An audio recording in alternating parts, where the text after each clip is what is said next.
السلام علیکم ورحمۃ اللہ وبرکاتہ۔ میں آپ کا میزبان حافظ محمد عاصم، میں آپ کی خدمت میں حاضر ہوں AKS چینل پر۔ ناظرین، آج ہمارے ساتھ AKS چینل پر موجود ہیں مقرر شرعی بیاں شیخ الحدیث حضرت مولانا ساجد حسین شاہ صاحب، مدرس جامعہ عربیہ سراج العلوم مانسہرہ۔ ناظرین، میں شاہ صاحب کی خدمت میں عرض کرتا ہوں کہ ہمارے AKS چینل کے ناظرین کو ختم نبوت کے موضوع پر ناظرین کے ساتھ کچھ گفتگو فرمائیں۔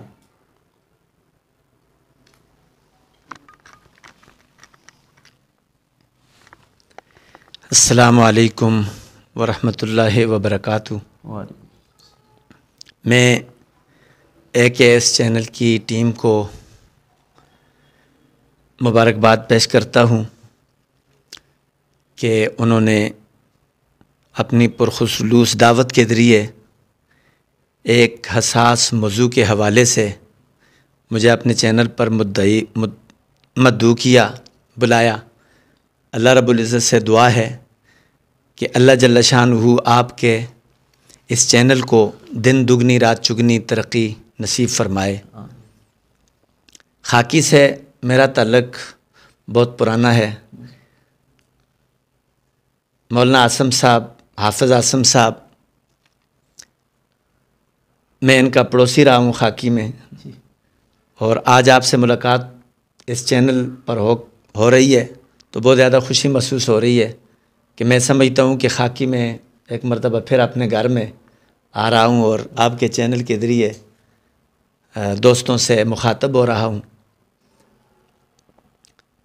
یقیناً آپ کا یہ چینل جیسے مجھے سننے کا موقع ملا اور اس پر علماء اکرام کی گفتگو سنی،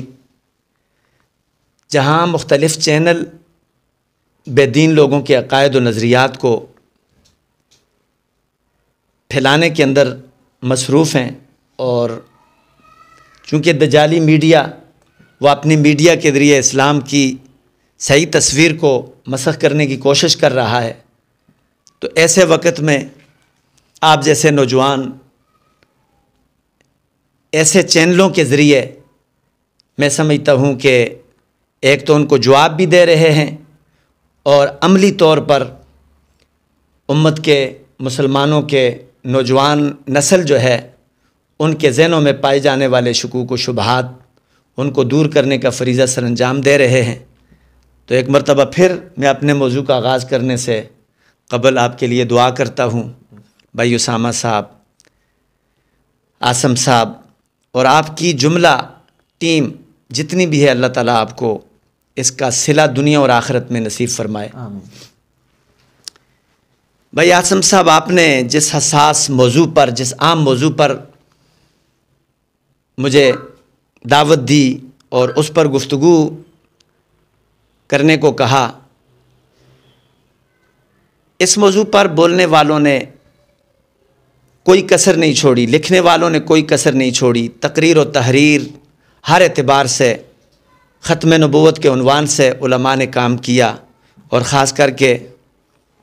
تمام مکاتب فکر نے اپنے اپنے انداز میں نبی علیہ الصلوۃ والسلام کی ختم نبوت پر بہت بڑی قربانیاں دیں، اور اس میں علماء دیوبند کا کردار وہ ایسا روز روشن کی طرح واضح ہے۔ بلکہ میں کہتا ہوں کہ جب بھی کوئی فتنہ امڑ کے سامنے آیا تو علماء دیوبند نے فوراً سد سکندری بن کر اس فتنے کو ہمیشہ کے لیے دبایا اور روکا۔ اور اس حوالے سے جب ہمارے ہندوستان کے اندر غیروں کی ماں پر، عالمی دنیا کی ماں پر، عالمی سامراج اور طاغوتی طاقتوں کی ماں پر ایک غیر معیاری آدمی، نبی تو کیا، اسے شریف انسان کہنا بھی اچھی بات نہیں لگتی، چاہے جائے کہ اسے نبی کہا جائے، اس آدمی کو نبوت کا کینڈیڈیٹ بنا کے لوگوں کے سامنے پیش کیا۔ انگریزی سرپرستی اس بندے کو حاصل تھی، لیکن جس انداز سے ان کی دجل و تلبیس کے پردے چاک کر کے علماء دیوبند نے تقریر و تحریر کے ذریعے اور ہر میدان میں سیاسی اعتبار سے، عملی اعتبار سے جس طریقے سے انہیں ناکوں چنے چبوائے اور بالآخر پاکستان کی قومی اسمبلی نے یہ منظر دیکھا کہ قائد جمعیت مولانا فضل الرحمان صاحب کے والد محترم مفتی محمود صاحب نے اور ان کی پوری ٹیم نے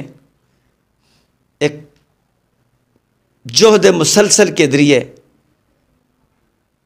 اس پیغام کو اتنی قوت دی کہ بالآخر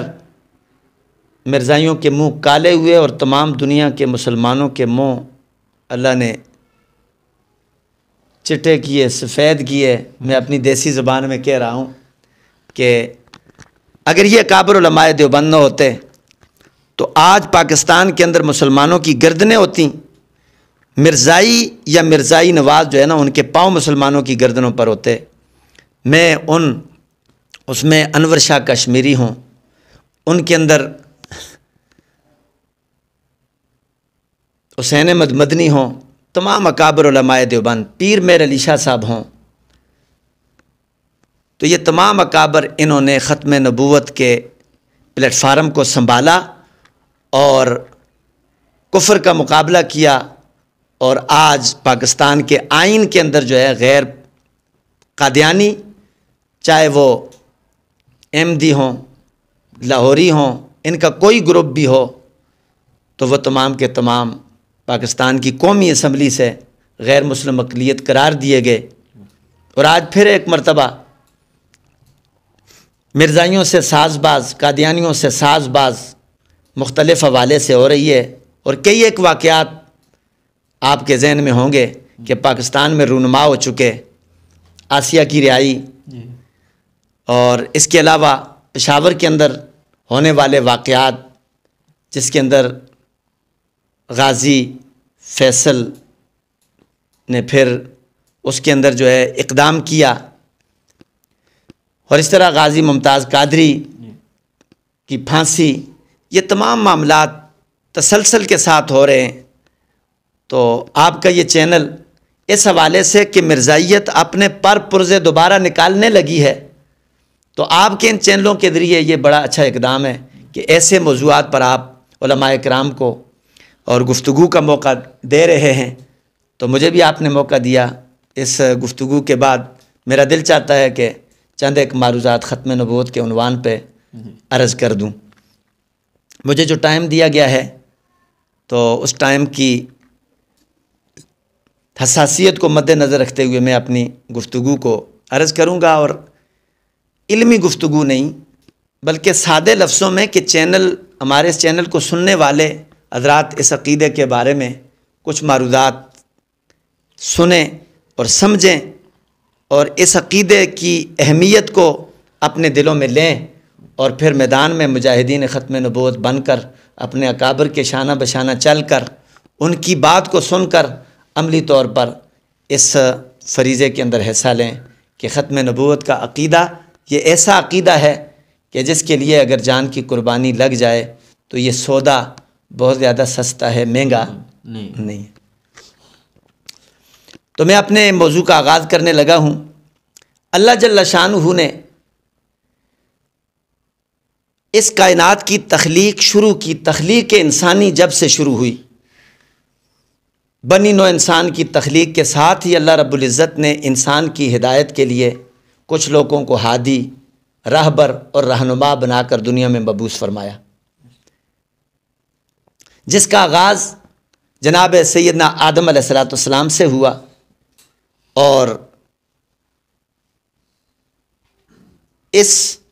کا اختتام جناب محمد الرسول اللہ صلی اللہ علیہ وسلم کی ذات ببرکات پر ہوا۔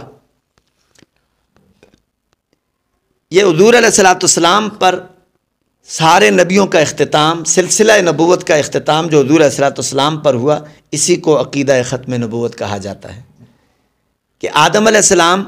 پہلے نبی ہیں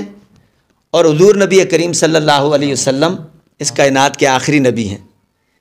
نبیوں کی جو حسین مالا ہے اس کا پہلا موتی جناب آدم علیہ السلام ہے، اور اس مالا کا آخری موتی، اس گلدستے کا حسین پھول آخری، وہ جناب محمد الرسول اللہ صلی اللہ علیہ وسلم ہے۔ ہر نبی دنیا میں تشریف لائے، وہ جو دین لے کر آئے وہ کامل دین لے کر آئے، لیکن اپنے وقت کے اعتبار سے اور ہر نبی دنیا میں آیا تو وہ اپنی قوم کی خاطر، قوم کے لیے آیا اور ایک مخصوص وقت کے لیے آیا، اور اللہ جل شانہ نے سارے انبیاء علیہ الصلوۃ والسلام کو کمالات عطا فرمائے، لیکن میرے اور آپ کے نبی جو دنیا میں تشریف لائے، وقت کی قید ختم، علاقے کی قید ختم، میرے نبی کو اللہ جل شانہ نے کل کائنات کے لیے نبی بنا کر بھیجا، اور میرے اور آپ کے نبی کو اللہ رب العزت نے صرف مخصوص علاقے کے لیے نہیں، کل کائنات کے لیے اور قیامت تک آنے والے انسانوں کے لیے نبی بنا کر بھیجا۔ اور پھر آپ کی نبوت اگر آپ توجہ فرمائیں اور آپ اس بات پر دھیان دیں، اور تمام سننے والے میرے سامعین ذرا اس بات کو دیکھیں کہ قرآن کا انداز کیا ہے۔ قرآن جب نوح علیہ السلام کی نبوت کا تذکرہ کرتا ہے تو قرآن کہتا ہے وَلَقَدْ أَرْسَلْنَا نُوحًا إِلَىٰ قَوْمِهِ وَإِلَىٰ عَادٍ أَخَاهُمْ هُودًا وَلُوطًا إِذْ قَالَ لِقَوْمِهِ۔ تمام نبیوں کی جب بات آتی ہے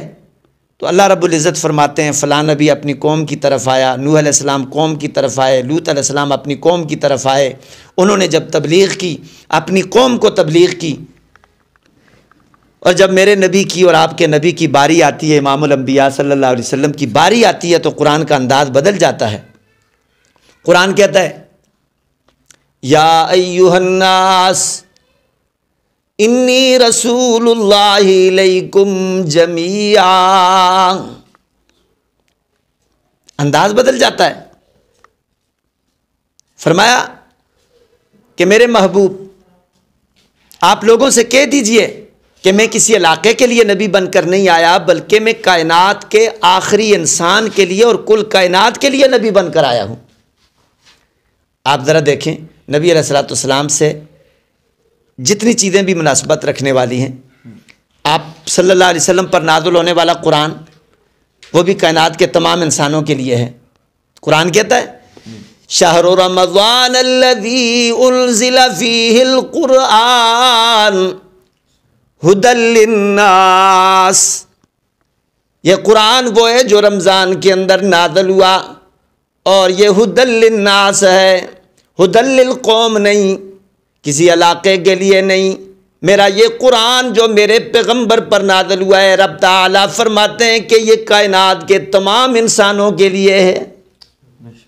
قرآن تمام انسانوں کے لیے۔ نبی علیہ السلام نے فرمایا یا ایھا الناس، اے لوگوں، قوم کو مخاطب نہیں کیا، معلوم ہوا کہ میرے اور آپ کے نبی تمام کائنات کے انسانوں کے لیے ہیں۔ قرآن کی باری آئی، قرآن تمام انسانوں کے لیے ہے، فرمایا ھدی للناس۔ اور جب ہم دیکھتے ہیں کہ حضور علیہ الصلوۃ والسلام کو جو کعبہ دیا گیا، فرمایا ان اول بیت وضع للناس، فرمایا سب سے پہلا گھر جو اللہ کا دنیا میں کائنات میں کرۂ ارضی پہ بنائے، کعبہ شریف، وہ بھی للناس ہے، وہ بھی للناس ہے۔ آپ حضور السلام کی تعلیمات اور آپ کی نبوت کی جامعیت دیکھیں، قرآن ہے تو للناس، نبوت ہے تو للناس، اور کعبہ ہے تو للناس۔ اور جب اس امت کی باری آئی،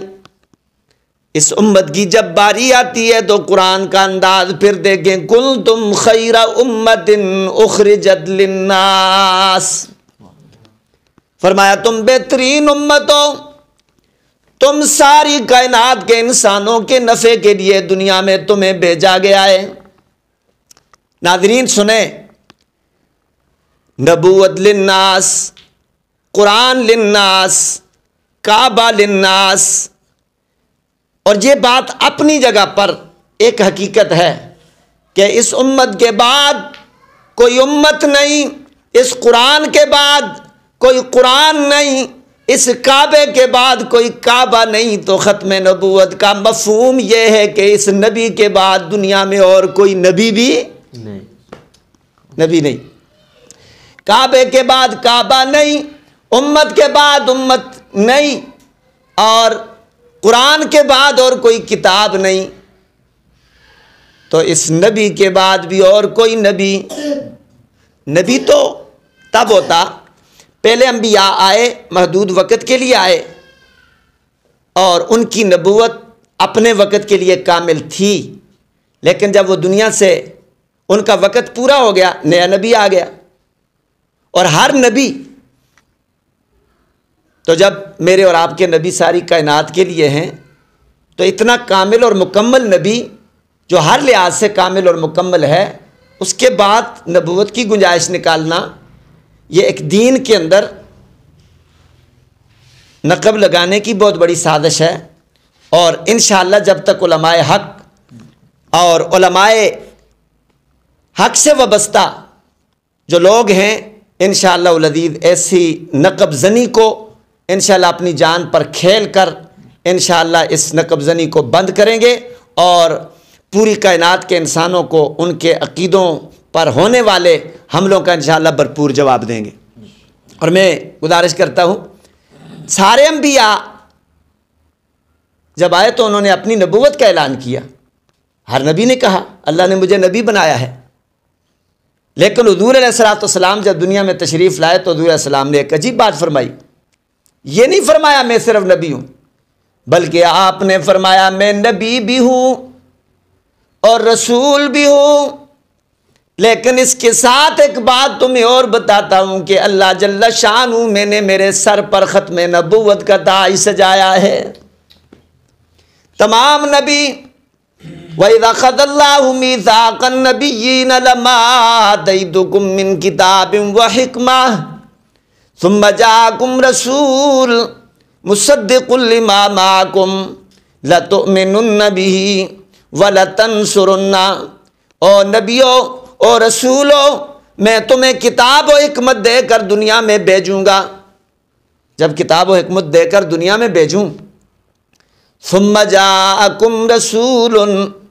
پھر تم سب کے بعد میرا آخری رسول آئے گا جو میرا محبوب بھی ہے، میرا رسول بھی ہے۔ جب وہ تمہارے وقت میں آ جائے تم نے اس پر ایمان بھی لانا ہے اور اس کی مدد بھی کرنی ہے، اس کی مدد بھی کرنی ہے۔ تو حضور علیہ السلام سب کے بعد تشریف لائے، اور حضور علیہ السلام نے فرمایا انا خاتم النبیین، فرمایا پہلے نبی وہ ہیں کہ ان پر ان کی قوموں کو ایمان لانا ضروری، اور رب تعالیٰ نے فرمایا میرا یہ آخر میں آنے والا پیغمبر وہ پیغمبر ہے کہ جس پر قوموں کو بھی ایمان لانا ضروری ہے، نبیوں کو بھی ایمان لانا ضروری ہے۔ یہ ہے ختم نبوت کا مفہوم کہ حضور علیہ السلام سب انبیاء کے بعد آئے۔ یہ قرآن نے اس بات کی وضاحت فرمائی، فرمایا ما کان محمد ابا احد من رجالکم ولکن رسول اللہ وخاتم النبیین، فرمایا محمد صلی اللہ علیہ وسلم تمہارے مردوں میں سے کسی کے باپ نہیں ہے، یہ اللہ کے رسول ہیں اور خاتم النبیین ہیں۔ یعنی خاتم النبیین کا مطلب کیا ہے کہ یہ نبیوں کے خاتم ہیں، یہ آخر القوم ہیں،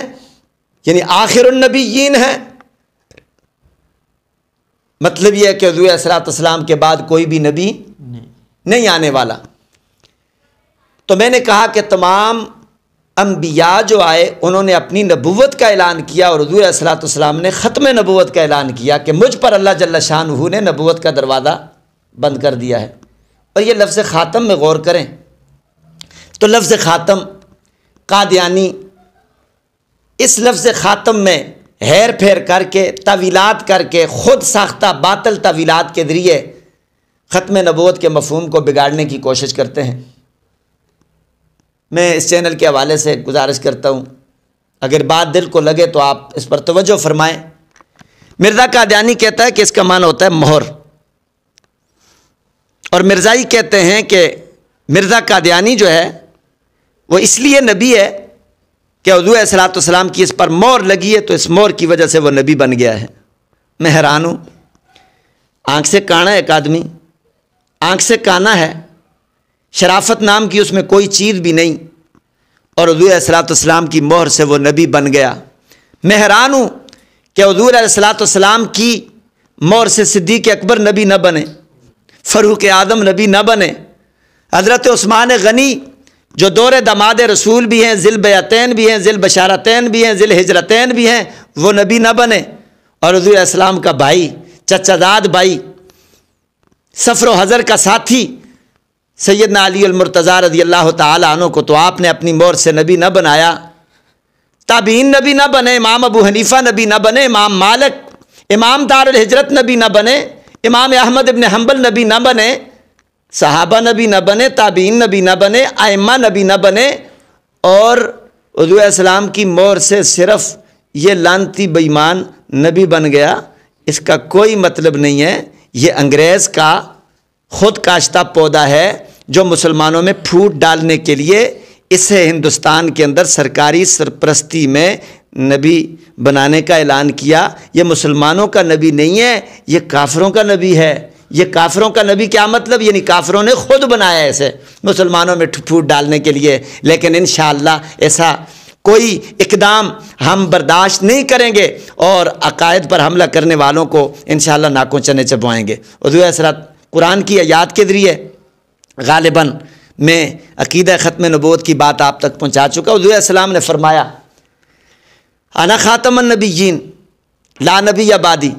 میں آخری نبی ہوں، میرے بعد کوئی نبی نہیں آئے گا۔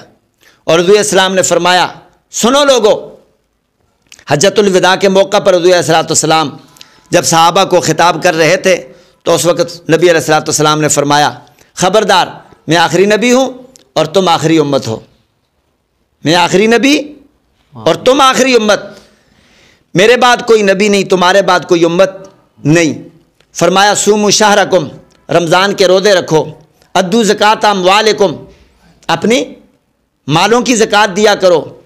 اور بہت سارے احکام ذکر کرنے کے بعد فرمایا میں آخری نبی ہوں، جب یہ کام تم کر لو گے تو تدخلوا جنت ربکم، عقیدہ ختم نبوت پہ ایمان رکھنے کے ساتھ جب یہ اعمال تم بجا لاؤ گے تو اللہ جل شانہ تمہیں اپنی جنت عطا فرمائیں گے۔ حضور علیہ السلام نے مختلف فرامین کے اندر یہ بات لوگوں تک پہنچائی کہ بھائی میری امت میں یہ 30 اس وقت تک قیامت قائم نہیں ہوگی جب تک کہ 30 جھوٹے اس بات کا دعویٰ نہ کریں، ان میں سے ہر ایک کا یہ دعویٰ ہوگا کہ میں نبی ہوں، کلہم یزعم انہ نبی وانہ لا نبی بعدی، میرے بعد کوئی نبی نہیں آئے گا۔ میں نے کہا کہ لفظ خاتم کے بہت سارے معنی ہیں، عربی زبان جو ہے یہ ام الالسنہ ہے، یہ زبانوں کی ماں ہے۔ خاتم کے بہت سارے معنی کیے ہیں، لیکن ان معنوں میں سے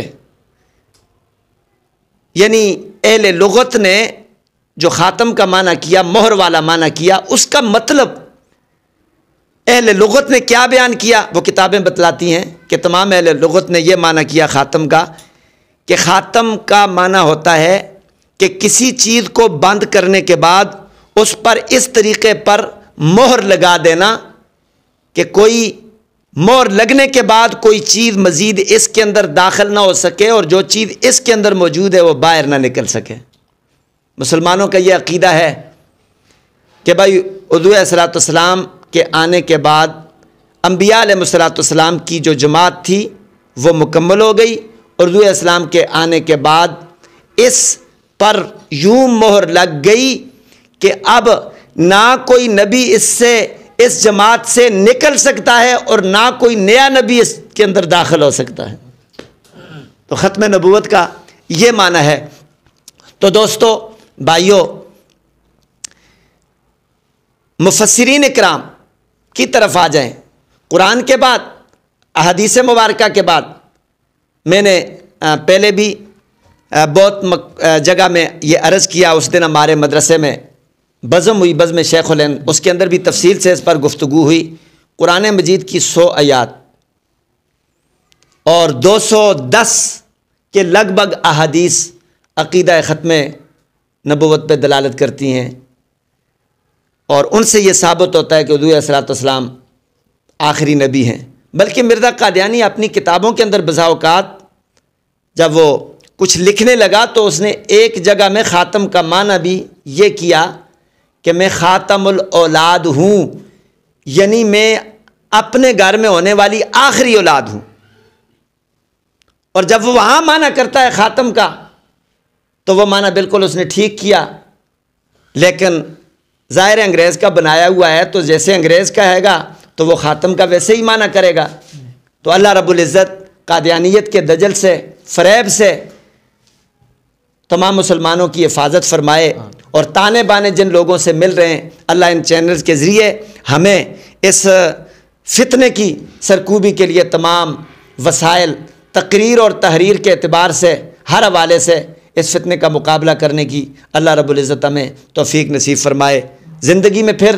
موقع ملا تو انشاءاللہ العزیز آپ کے چینل پر پھر حاضری ہوگی، اور دلائل کے اعتبار سے مختصر لفظوں میں غالباً میں سمجھتا ہوں کہ ٹائم زیادہ بھی ہو گیا، تو دلائل کے حوالے سے ان کے بھی دلائل پر کبھی گفتگو ہوگی کہ وہ قرآن اور حدیث کے خود ساختہ مفاہیم کو کیسے بگاڑ پر کے پیش کرتے ہیں، ان پر بھی بات ہوگی۔ اللہ رب العزت سے دعا ہے کہ اللہ جل شانہ ہمیں عقیدہ ختم نبوت پر تن من دن فدا کرنے کا جذبہ نصیب فرمائے۔ بہت ساری باتیں ہیں ذہن کے اندر اس حوالے سے، اس حساس موضوع پر کہنے کو، لیکن وقت اپنی تنگ دامنی کی شکایت کر رہا ہے، تو میں اس گفتگو کو یہیں سمیٹتا ہوں۔ وآخر دعوانا ان الحمد للہ رب العالمین۔